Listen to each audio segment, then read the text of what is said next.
Boche gold and diamonds. Buy now, pay later. മുള്ളൂർക്കരയിൽ വന്യമൃഗശല്യവും തെരുവു നായകളുടെ പ്രശ്നവും ഉന്നയിച്ച് പ്രതിപക്ഷം സമരമുഖത്തേക്ക്. ജനവാസ മേഖലയിൽ കാട്ടാനയും തെരുവു നായ്ക്കളും കാട്ടുപന്നികളും വിഹരിക്കുകയാണെന്ന് മുള്ളൂർക്കര പഞ്ചായത്ത് പ്രതിപക്ഷ അംഗങ്ങൾ കുറ്റപ്പെടുത്തി. 6 മാസമായി വാഴക്കോട് പ്ലാഴി സംസ്ഥാന പാത മുറിച്ചു കടന്ന് കാട്ടാന ഇറങ്ങി കൃഷിയും മറ്റും നശിപ്പിച്ചു. നിരവധി പേർക്ക് തെരുവു നായ്ക്കളുടെ കടിയേറ്റു. കാട്ടുപന്നി ശല്യവും രൂക്ഷമാണ്. ആന ഇറങ്ങാതിരിക്കാൻ സൗരോർജ്ജവേലി നിർമ്മിച്ചു.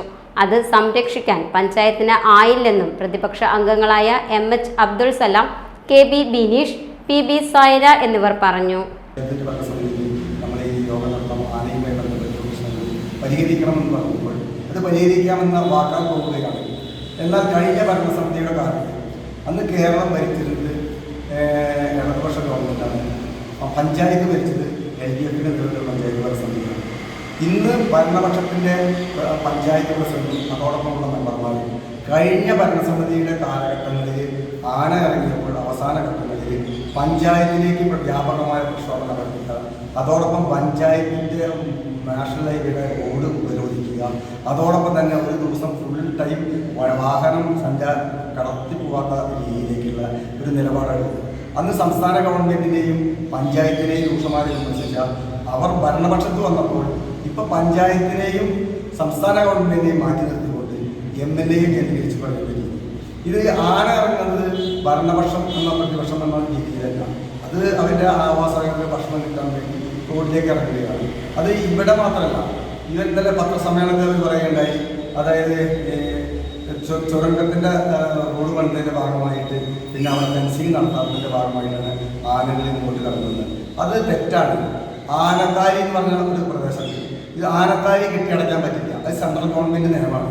ഇപ്രാവശ്യം നിയമസഭയിൽ നമ്മുടെ ബഹുമാനായ MLA പറഞ്ഞു ഇങ്ങനെ അടയ്ക്കാനുള്ള സംവിധാനം ചെയ്യുമ്പോൾ കേന്ദ്ര ഗവൺമെൻറ്റുമായി ബന്ധപ്പെട്ട് എന്തെങ്കിലും നടപടികൾ എടുക്കാൻ പറ്റും. എന്നാൽ ബഹുമാനായ വനവകുപ്പ് മന്ത്രി തന്നെ പറയുകയുണ്ടായി, ആനകൾ ഇറങ്ങുന്നതിൽ എന്ത് ചെയ്യാൻ ഞാൻ എന്ന രീതിയിലാണ് അദ്ദേഹം തന്നെ പറയുന്നത്. ഇത് സംസ്ഥാനത്ത് നിങ്ങളുടെ ഭാഗത്ത് നിന്ന് നടപടി ഉണ്ടാവേണ്ടതുണ്ടോ? നമ്മൾ കഴിഞ്ഞ ഭരണസമിതിയുടെ സമയത്ത് പറഞ്ഞു ഇതിൽ നാരായണ ശല്യത്തിൽ എന്തെങ്കിലും സംവിധാനം ഉണ്ടെന്ന്. നമ്മൾ ഭരണപക്ഷം പ്രതിപക്ഷമായിട്ട് കളിക്കാൻ ഉദ്ദേശിക്കുന്നില്ല. നമ്മളുമായി സഹകരിക്കാൻ അവർ തയ്യാറാണെങ്കിൽ അവരുമായി ചേർന്ന് നമ്മൾ പ്രവർത്തിക്കാൻ തയ്യാറാണ്. അതിൽ ഷെൽട്ടർ സ്ഥാപിക്കണമെങ്കിൽ ഷെൽട്ടർ സ്ഥാപിക്കാം, അല്ലെങ്കിൽ ആ നായകളെ എങ്ങനെയൊക്കെ മറ്റ് പഞ്ചായത്തുകൾ ചെയ്യേണ്ടിച്ചെങ്കിൽ അതുമായി ബന്ധപ്പെട്ട് നമ്മൾ പ്രവർത്തിക്കാൻ തയ്യാറാണ്. ഇത് വലിയ ദോഷമാണ്. കാരണം വെച്ചാൽ 4 പേരെയാണ് കടിച്ചത്. ഇപ്പോൾ റോഡിലൊക്കെ എവിടെ നോക്കിയാലും പഞ്ചായത്തിലേക്ക് വരാൻ പറ്റില്ല. അവിടെ 10-20 നായകളുണ്ടാവും. ആകെ നായയുടെ രൂക്ഷമായ പരിപാടിയാണ്. സുപ്രീം കോടതിക്ക് വലിയ പ്രത്യേക ഡയറക്ഷൻ തന്നിട്ടുണ്ട് നായനെ കൊല്ലാമെന്നുള്ളത്. അത് നായപ്രേമികളുടെ ഹർജി തള്ളുകയാണ് ചെയ്തത്.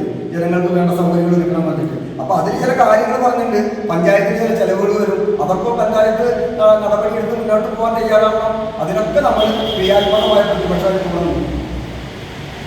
Time kids pre school, Mannannur road, Vaniyamkulam. Dot view news. കാഴ്ചകളാണ് ലോകം, കണ്ടു തുടങ്ങുക.